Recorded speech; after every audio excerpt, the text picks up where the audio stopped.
નમસ્કાર દોસ્તો, ફરી એકવાર સ્વાગત છે બધાનું।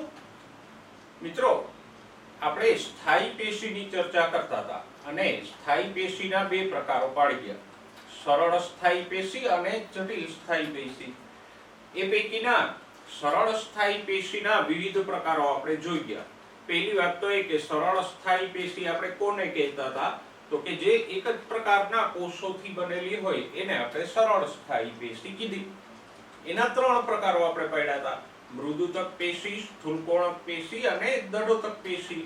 મૃદુતક પેશી કેવી હોય, તો કે એના કોષો જીવંત હોય અને એની ફરતે ફક્ત સેલ્યુલોઝની પાતળી પ્રાથમિક કોષ દિવાલ હોય, એટલે મૃદુતક પેશી વાળા ભાગો હંમેશા નરમ હોય અને એટલે જ આપણે મૃદુ એટલે નરમ એવું નામ એને આપ્યું છે। સ્થૂલકોણક પેશી, સ્થૂલ કોણક, જેના કોષોના ખૂણાઓ ઉપર હેમિસેલ્યુલોઝ કે પેક્ટિન જેવા દ્રવ્યોનું સ્થૂલન થયેલું હોય, તો આમ ખૂણાઓ ઉપર સ્થૂલન થયેલું હોય માટે આપણે પેશીને નામ આપ્યું હતું સ્થૂલકોણક પેશી। અને દળોતક પેશી, દળ એટલે મજબૂત, અહીંયા કોષમાં સેલ્યુલોઝની પ્રાથમિક દિવાલની અંદરની બાજુએ લિગ્નિન જેવા પદાર્થોની દ્વિતીય કોષ દિવાલ બને અને આ જાડી દ્વિતીય કોષ દિવાલને કારણે કોષો એકદમ કઠણ અને મજબૂત બની જાય, તો આપણે એને દળોતક પેશી કહીએ। દળોતક પેશીના કોષો મૃત હોય છે, એટલે કે એમાં કોષ કેન્દ્ર કે કોષરસ હોતા નથી। દળોતક પેશીના બે પેટા પ્રકારો પાડી ગયા હતા। એક જે દળોતકીય કોષો ગોળ કે લંબગોળ હોય એને આપણે કહેતા હતા અષ્ટિકોષો, દાખલા તરીકે ચીકુના ગળમાં રહેલા અષ્ટિકોષો। અને બીજું દળોતક તંતુઓ, જે દળોતક પેશીના કોષો લાંબા તાંતણા જેવા નળાકાર હોય એને આપણે દળોતક તંતુ કહેતા હતા। તો આટલી આપણે સરળ સ્થાયી પેશી અને એના ત્રણ પ્રકારોની ચર્ચા કરી ગયા। હવે આજે જોઈએ જટિલ સ્થાયી પેશી। સૌથી પહેલા તો જટિલ સ્થાયી પેશી કોને કહેવાય, તો કે એવી પેશી જેમાં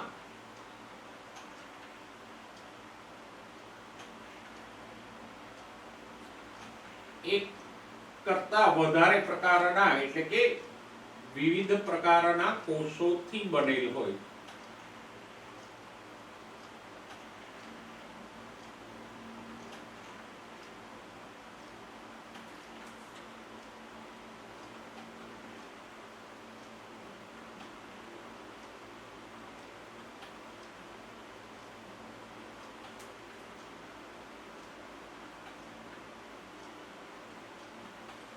એટલે કે એમાં અલગ અલગ પ્રકારના કોષો હોય, કોઈ કોષો જાડી દિવાલ વાળા હોય, મૃત હોય, કોઈ કોષો પાતળી દિવાલ વાળા અને જીવંત હોય, તો આમ જુદા જુદા પ્રકારના કોષોથી બનેલી હોય, પણ છતાંય આપણે એને એક જ પેશી ગણીએ।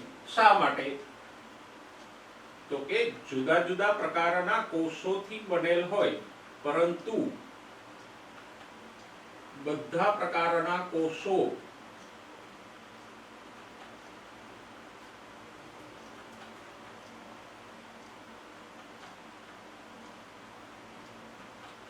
સાથે મળી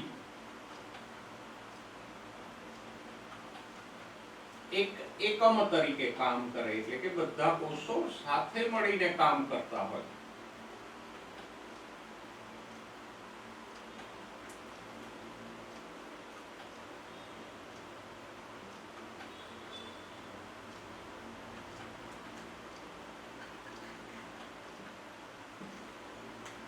એટલે અહીંયા બે બાબતો ધ્યાનમાં રાખજો। જટિલ સ્થાયી પેશી કોને કહેવાય, તો કે એક તો એ વિવિધ પ્રકારના કોષોથી બનેલી હોય પણ એ જુદા જુદા પ્રકારના કોષો એક એકમ તરીકે કામ કરતા હોય, એટલે કે સાથે મળીને એક જ કામ કરતા હોય, તો એને જટિલ સ્થાયી પેશી કહેવાય। જો બધા કોષો જુદું જુદું કામ કરતા હોય તો આપણે દરેકને અલગ પેશી ગણવી પડે, પણ અહીંયા જુદા જુદા પ્રકારના કોષો છે છતાંય સાથે મળીને કામ કરે છે, એક જ કાર્ય કરે છે, એટલે આપણે એને એક પેશી કહીએ। તો બે બાબતો અહીંયા છે વ્યાખ્યામાં, એક તો વિવિધ પ્રકારના કોષો હોય અને બીજું સાથે મળીને એક યુનિટ એકમ તરીકે કામ કરતા હોય તો એને આપણે જટિલ સ્થાયી પેશી કહી શકીએ. જો જટિલ સ્થાયી પેશીના બે પ્રકારો છે, અથવા તો એમ કે બે પેશીઓ જટિલ સ્થાયી પેશી છે. એક છે જલવાહક પેશી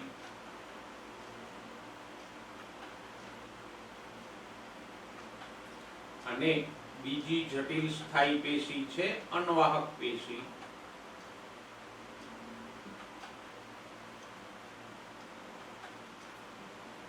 તો વનસ્પતિઓમાં મુખ્યત્વે જલવાહક અને અનવાહક એ બંને જટિલ સ્થાયી પેશીઓ છે. જોઈએ બંને પેશીઓને. પહેલા જલવાહક જોઈએ, પછી અનવાહક જોઈશું. જલવાહક પેશી એના નામ પ્રમાણે જ પાણી અને ખનિજોનું મૂળથી પ્રકાંડ અને પર્ણો તરફ વહન કરે. તો આપણે કહી શકીએ જલવાહક પેશી કોને કહીશું? તો કે જે પેશી પાણી અને ખનિજોનું વહન કરે.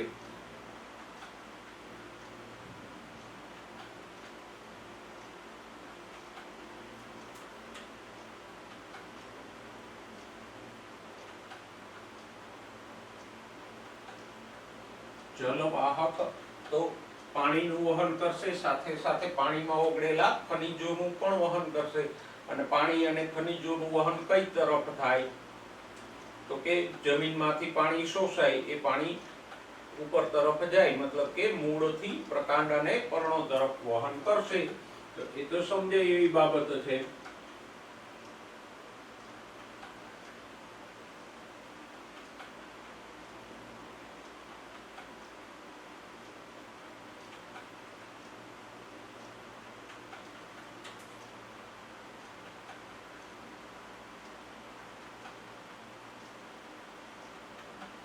આ એનું મુખ્ય કાર્ય છે. સાથે સાથે એ મજબૂતાઈ પણ આપશે.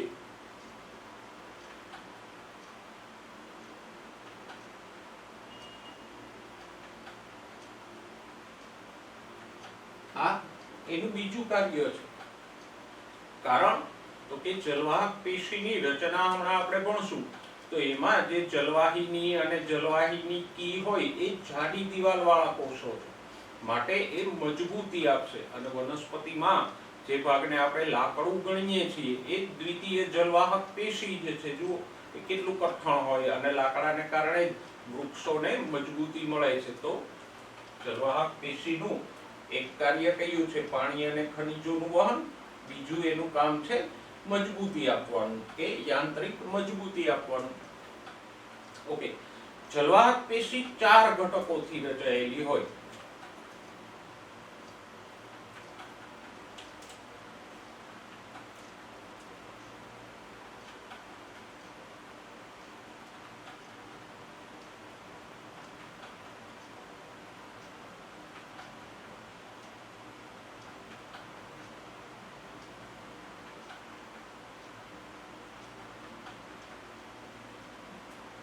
કયા કયા ઘટકો અથવા કોષો એમાં આવેલા હોય?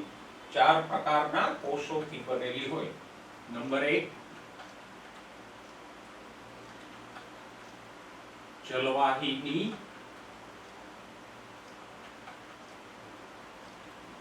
નંબર 2 જલવાહિની કી.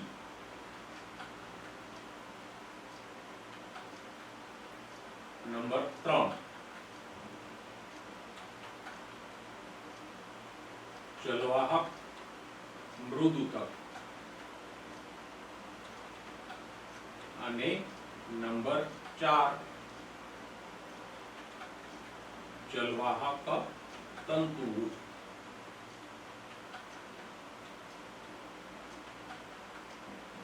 આમ જલવાહક પેશીમાં કયા 4 ઘટકો આવેલા હોય એને પહેલા યાદ રાખો. જલવાહિની, જલવાહિની કી, જલવાહક મૃદુતક અને જલવાહક તંતુઓ. આ 4 ઘટકો જલવાહક પેશીમાં આવેલા હોય. જો હમણાં આપણે કીધું ને કે જટિલ સ્થાયી પેશી વિવિધ પ્રકારના કોષોથી બનેલી હોય, તો અહીંયા 4 જુદા જુદા પ્રકારના કોષો આવેલા છે, પણ ચારેય ભેગા મળીને એકમ તરીકે એક જ કામ કરે છે. શું? પાણી અને ખનિજોનું વહન. માટે આપણે આ અલગ અલગ પ્રકારના કોષોથી બનેલી છે અને બધા કોષો એકમ તરીકે એક જ કાર્ય કરે છે, એટલે જ આપણે જલવાહકને કેવી ગણી શકીએ? જટિલ સ્થાયી પેશી. ફરી એકવાર જોઈ લ્યો, જલવાહકમાં કયા 4 ઘટકો આવેલા હોય? જલવાહિની, જલવાહિની કી, જલવાહક મૃદુતક અને જલવાહક તંતુઓ. આ 4 ઘટકો આવેલા હોય. જોઈએ એક એક ઘટકની રચના અને કાર્યની વાત કરીએ. સૌથી પહેલા જોઈએ જલવાહિનીની રચના. તો જલવાહિની સંબંધે સૌથી યાદ રાખવા જેવી બાબત હોય આપણા માટે તો એ છે કે ફક્ત આવૃત બીજધારીની જલવાહક પેશીમાં જ હોય.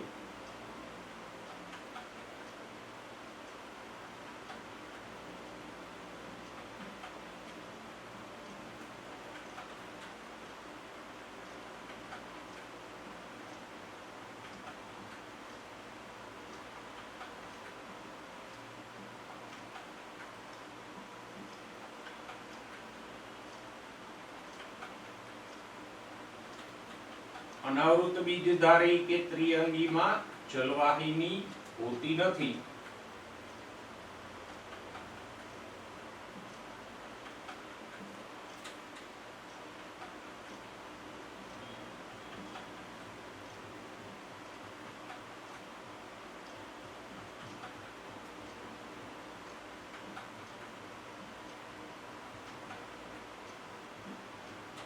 તો એનું મહત્વનું અને યાદ રાખવા જેવું લક્ષણ છે કે જલવાહિની ફક્ત શેમાં હોય?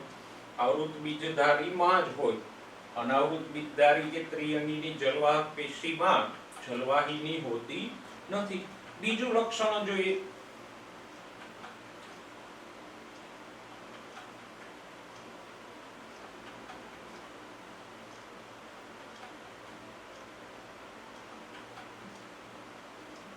જલવાહિનીનો વચ્ચેનો અવકાશ પહોળો હોય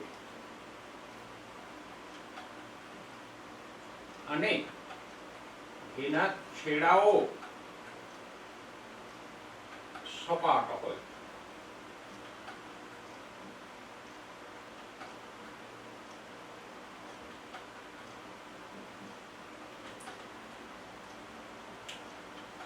જો એક આકૃતિ અહીંયા હું દોરું તો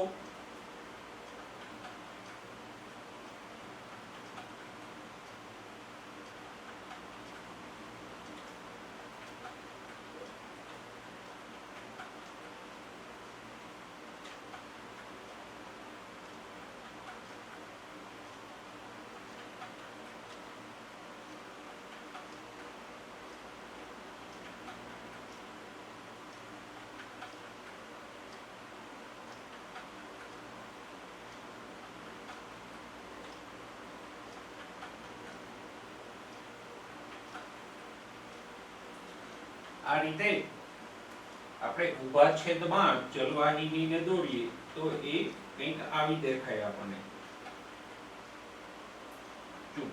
વચ્ચેનું આ પોલાણ પહોળું છે અને છેડાઓ પ્રમાણમાં સપાટ છે.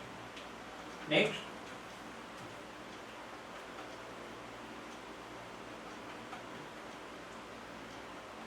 મૃત છે એટલે કે જીવરસ ધરાવતી નથી.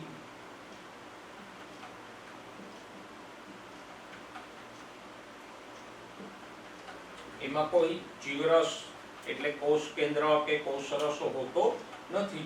જીવરસ વિહીન છે, કારણ કે અહીંથી તો પાણી પસાર થવાનું છે, તો પાણી પસાર કરવા માટે જીવરસની કોઈ આવશ્યકતા નથી. એ તો એક યાંત્રિક પ્રક્રિયા છે. ઉલટાનું આની અંદર કોષ કેન્દ્ર, કોષરસ, અંગિકાઓ હોય તો પાણીના વહનમાં એ અવરોધ રૂપ બને. એટલે જલવાહિનીમાં કોઈ કોષ કેન્દ્ર કે કોષરસ હોતો નથી. નેક્સ્ટ, એની દિવાલો જાડી અને લિગ્નિનથી સ્થૂલિત હોય.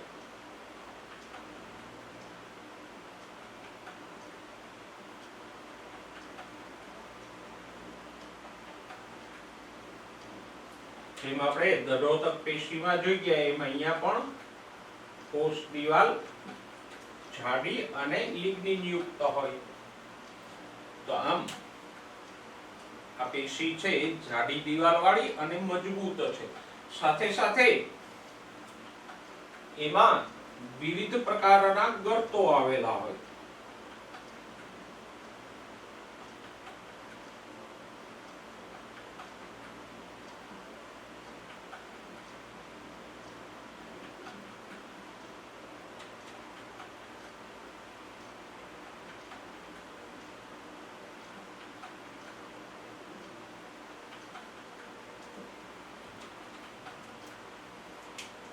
આ લિગ્નિન યુક્ત દિવાલમાં અલગ અલગ રીતે ગર્ત એટલે કે ખાડાઓ કે કુંતલો જેવું સ્થૂલન હોય. આમ આંતરે આંતરે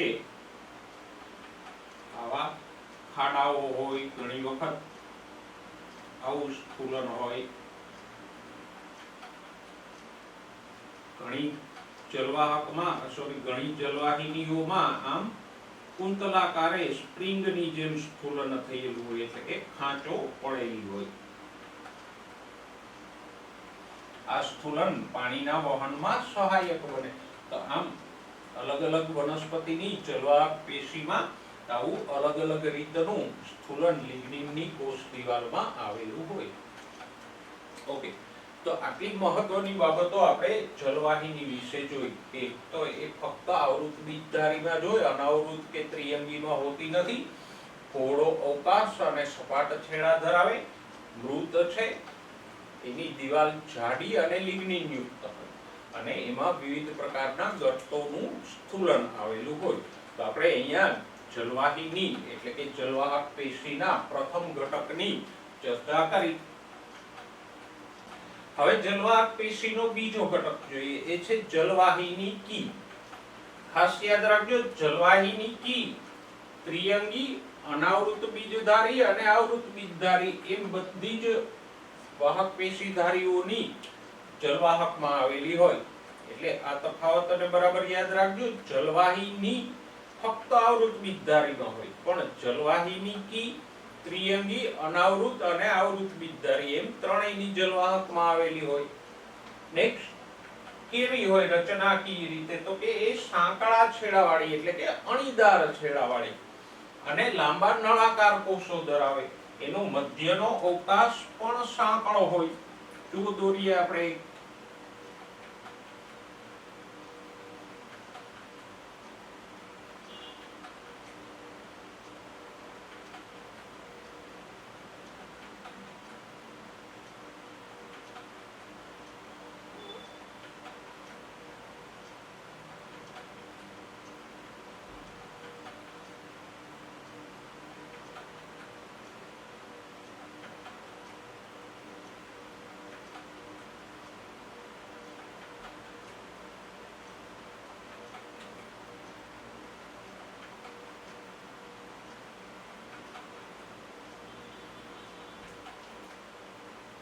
તો આ એની દિવાલ છે.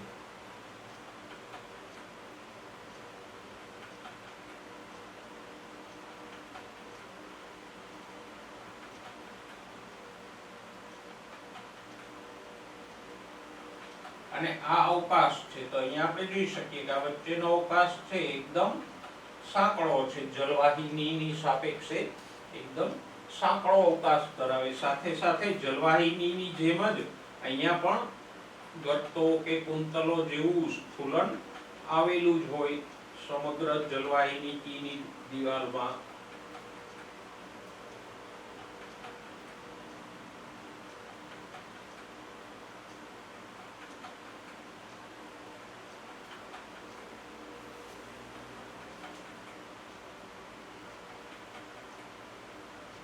આ રીતે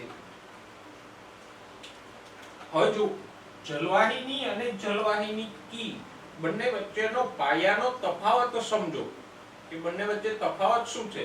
તો કે નંબર 1 તો બંને કઈ કઈ વનસ્પતિમાં આવેલો હોય એને યાદ રાખો. જલવાહિની ફક્ત આવૃત બીજધારીમાં હોય, ત્રિઅંગી કે અનાવૃત બીજધારીમાં હોતી નથી. જ્યારે જલવાહિની કી આવૃત બીજધારી, અનાવૃત બીજધારી અને ત્રિઅંગી એમ ત્રણેયમાં હોય.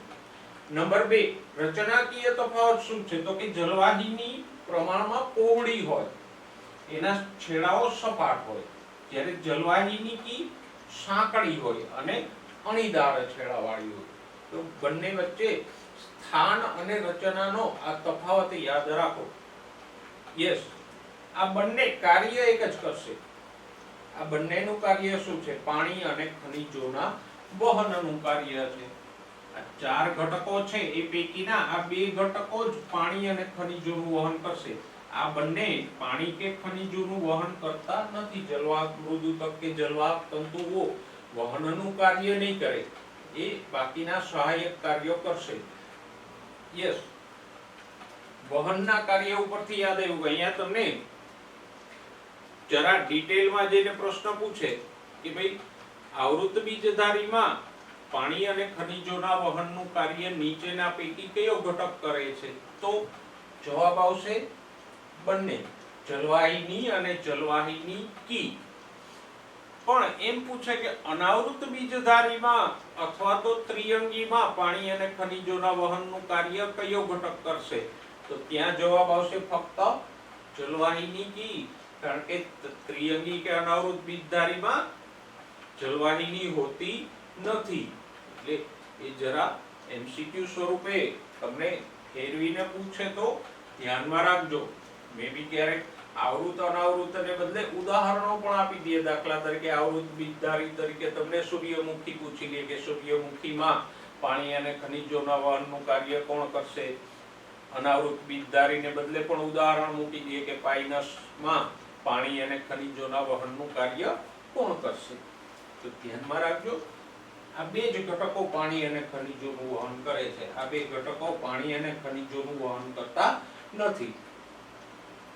હવે જોઈએ જલવાહક પેશીના બાકીના 2 ઘટકો, જલવાહક મૃદુતક અને જલવાહક તંતુ. જો જલવાહક મૃદુતક, તો ધ્યાનમાં રાખજો એ જીવંત કોષો છે. જલવાહક પેશીમાં એકમાત્ર જીવંત કોષો હોય તો એ કયા છે? જલવાહક મૃદુતક. બાકીના 3 કોષો મૃત છે. આ વસ્તુને બરાબર યાદ રાખજો. જલવાહકના 4 ઘટકો પહેલા યાદ રાખો, પછી 4 પૈકી કયા 3 ઘટકો મૃત છે અને કયો એક ઘટક જીવંત છે? જીવંત એટલે જીવરસ ધરાવતો, જેમાં કોષ કેન્દ્ર કોષરસ હોય એ. તો એવો ઘટક એક જ છે જલવાહક પેશીમાં. કયો? જલવાહક મૃદુતક. જીવંત કોષો છે. મૃદુતક કોષો છે એટલે પાતળી દિવાલવાળા છે. મૃદુતક પેશીની લાક્ષણિકતા આપણે ભણી ગયા. પાતળી સેલ્યુલોઝની કોષ દિવાલવાળા છે. એ પાણીના વહનનું કામ નથી કરતા, પણ સ્ટાર્ચ, ચરબી અને ટેનિન જેવા પદાર્થોનો સંગ્રહ કરે. તો આ કાર્યને પણ યાદ રાખજો. જલવાહક મૃદુતકનું કામ શું છે? તો કે સ્ટાર્ચ, ચરબી કે ટેનિન જેવા પદાર્થોનો ખોરાક સ્વરૂપે સંગ્રહ કરે, પણ પાણી કે ખનિજોનું વહન કરતા નથી. પાણી ખનિજોનું વહન આપણે જોયું કે ફક્ત 2 જ ઘટકો કરે, જલવાહિની અને જલવાહિની કી.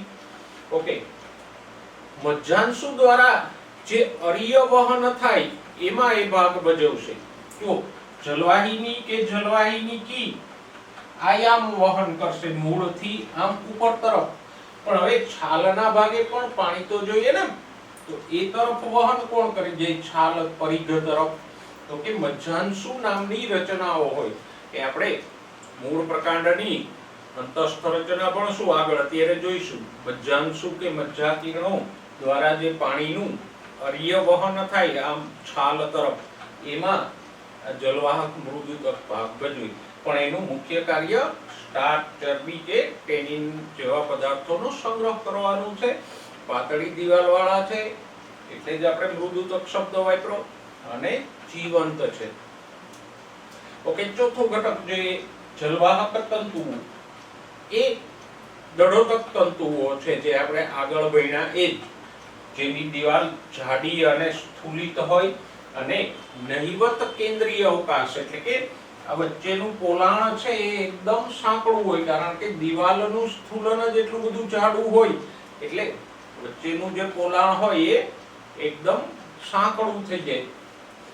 અને વચ્ચેનું પોલાણ સાંકડું છે તો પછી એમાં કોષ કેન્દ્ર કે કોષરસ સમાઈ શકે નહીં, માટે મૃત કોષો છે. અને મજબૂતી આપે છે પણ પાણી કે ખનિજોનું વહન કરતા નથી.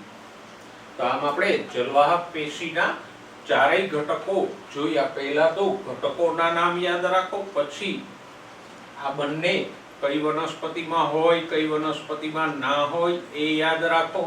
જલવાહિની અને જલવાહિનીની રચનામાં તફાવત શું છે એને યાદ રાખો. નેક્સ્ટ, આ બંને પાણી અને ખનિજોનું વહન કરે છે એ યાદ રાખો.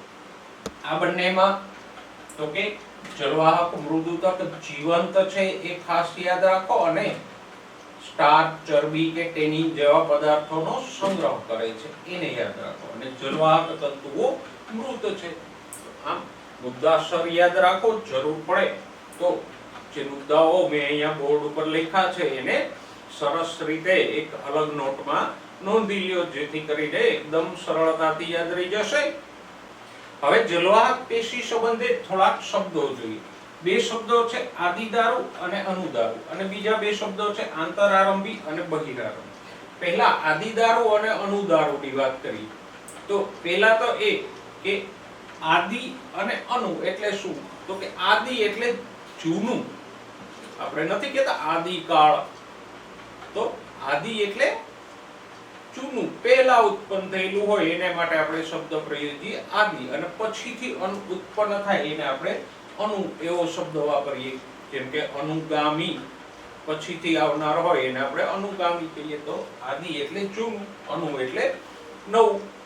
દારુ એટલે જલવાહક પેશી અથવા જલવાહકના ઘટકો.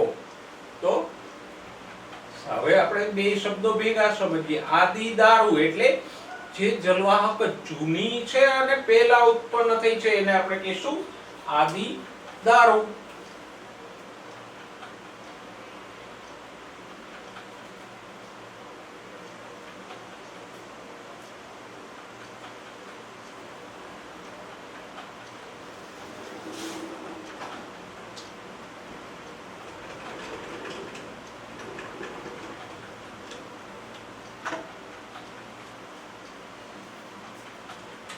હવે પ્રકાંડમાં બધી જલવાહક પેશી એક સાથે ઉત્પન્ન થાય એવું ન બને, કારણ કે પ્રકાંડ પહેલા પાતળું હોય તો એમાં જલવાહક પેશી ઓછી હોય, પછી પ્રકાંડની જાડાઈ ધીમે ધીમે ધીમે ધીમે વધે તો જલવાહક નવી ઉત્પન્ન થાય. તો આમ બધી જલવાહક એક સાથે ઉત્પન્ન નહીં થાય. થોડીક પ્રાથમિક જલવાહક પહેલા ઉત્પન્ન થશે, પછી જેમ જેમ જાડાઈ વધતી જશે એમ એમ ક્રમશઃ નવી જલવાહક ઉત્પન્ન થશે. તો પહેલા જે જલવાહકના ઘટકો બન્યા છે પ્રાથમિક જલવાહકના એને શું કહીશું? આદિદારુ. અને પછીથી જે ઉત્પન્ન થાય છે જે સામાન્યતઃ દ્વિતીય વૃદ્ધિ દરમિયાન થાય, તો એવા પછીથી ઉત્પન્ન થયેલા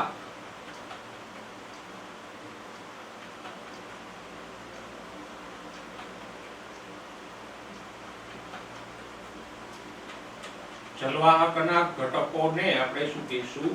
અનુદારુ.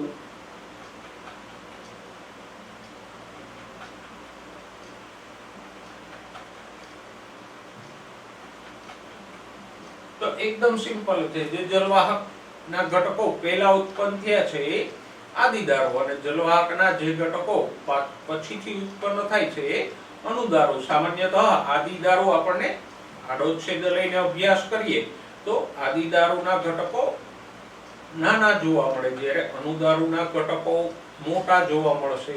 એ આપણે અંતઃસ્થરચના વખતે પણ દોરીને સમજીશું. હાલ પૂરતું આટલું સમજી લ્યો. આદિદારુ એટલે જલવાહકના પહેલા ઉત્પન્ન થયેલા ઘટકો, અને અનુદારુ એટલે પછીથી ઉત્પન્ન થયેલા જલવાહકના ઘટકો. ઓકે, બીજા બે શબ્દો જોઈએ, આંતરારંભી અને બહિરારંભી. એ આ આદિદારુ અનુદારુની ગોઠવણી દર્શાવે છે. ઘણા પ્રકાંડો એવા હોય કે જેમાં ગોઠવણી આ રીતે હોય. એક પ્રકાંડનો આડો છેદ આપણે લઈએ અને એનો મધ્ય રંભ દોરીએ તો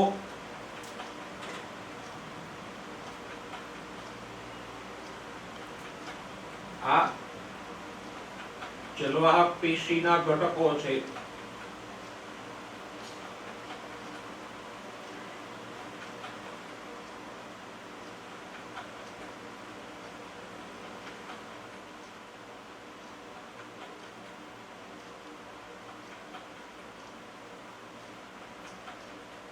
ચાર સૂત્રો છે.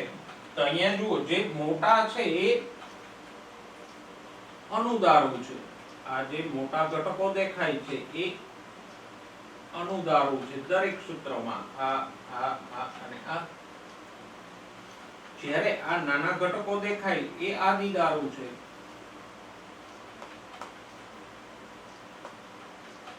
સારા શબ્દોમાં આપણે કહી શકીએ કે અહીંયા અનુદારું કેન્દ્ર તરફ છે અને આદિદારું પરિઘ તરફ છે. તો આવી ગોઠવણીને આપણે કેવી કહીશું? બહિરારંભી ગોઠવણી. ઓકે,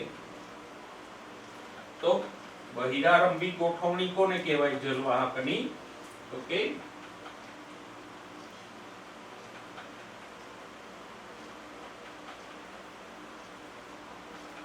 આદિદારું બહાર એટલે પરિઘ તરફ હોય.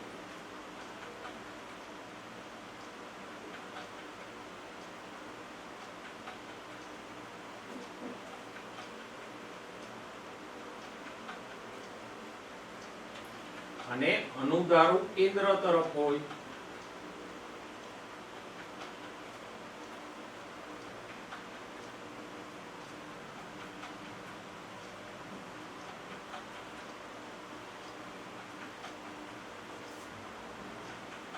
ઓકે, હવે ઘણી વખત જુદી રચના જોવા મળે. જો આમાં જ આપણે એક તરફ એ રચના દર્શાવીએ તો આમ થાય. જો આવી ગોઠવણી હોય તો સમજવા માટે આપણે દોરીએ.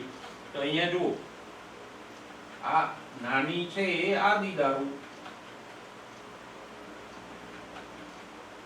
અને આ મોટી અનુદારું.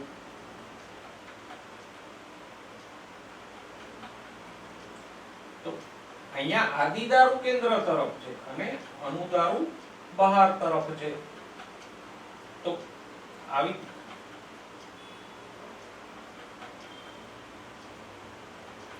આવી ગોઠવણીને આપણે કેવી કહીશું? આંતરારંભી. જ્યારે અહીંયા આદિદારું બહાર તરફ છે અને અનુદારું કેન્દ્ર તરફ છે, તો એને આવી ગોઠવણીને આપણે કેવી કહીશું? બહિરારંભી. અહીંયા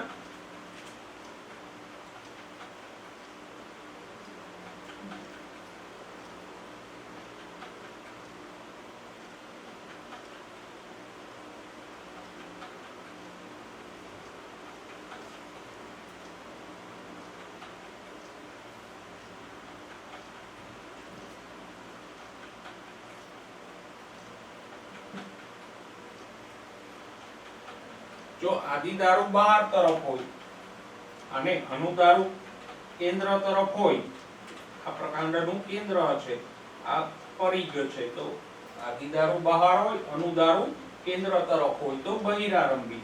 જ્યારે અહીંયા આપણે ઉલટી ગોઠવણી દર્શાવી છે, આદિદારું કેન્દ્ર તરફ અને અનુદારું બહાર તરફ, તો કેવી થઈ? આંતરારંભી ગોઠવણી.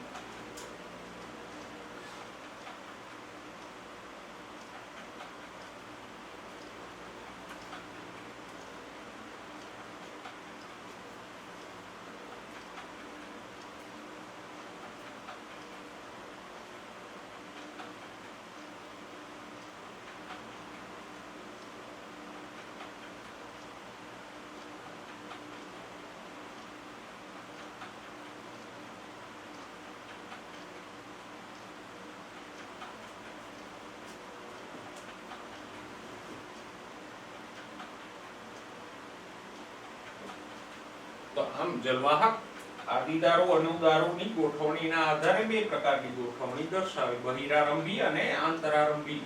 આમ યાદ ન રહીએ તો સરળ રસ્તો એ છે કે ફક્ત આદિદારુનું સ્થાન ધ્યાનમાં રાખો. જો આદિદારું બહાર તરફ હોય તો બહિરારંભી, આદિદારું અહીંયા છે એમ કેન્દ્ર તરફ હોય તો આંતરારંભી. અનુદારુને થોડી વાર પૂરતું ભૂલી જાવ યાદ રાખવા માટે. કોનું સ્થાન આપણે યાદ રાખવાનું? આદિદારુનું. આદિદારુ બહાર કે પરિઘ તરફ હોય તો બહિરારંભી અને આદિદારુ અંદર એટલે કે કેન્દ્ર તરફ હોય તો આંતરારંભી ગોઠવણી ગણાય. અનુદારુના સ્થાનને આપણે થોડીવાર માટે ઇગ્નોર કરીએ. તો દોસ્તો આપણે જલવાહક પેશીની રચના, એના ચારેય ઘટકોની રચના, કાર્યોનો સવિસ્તાર અભ્યાસ કર્યો. સાથે સાથે આદિદારુ, અનુદારુ અને આંતરારંભી બહિરારંભી ગોઠવણીની પણ સમજ મેળવી. નેક્સ્ટ ટાઈમ બીજી જટિલ સ્થાયી પેશી અન્વાહકની ચર્ચા સાથે ફરીવાર મળીશું દોસ્તો. ત્યાં સુધી સ્વસ્થ રહો, મસ્ત રહો અને ભણવામાં વ્યસ્ત રહો.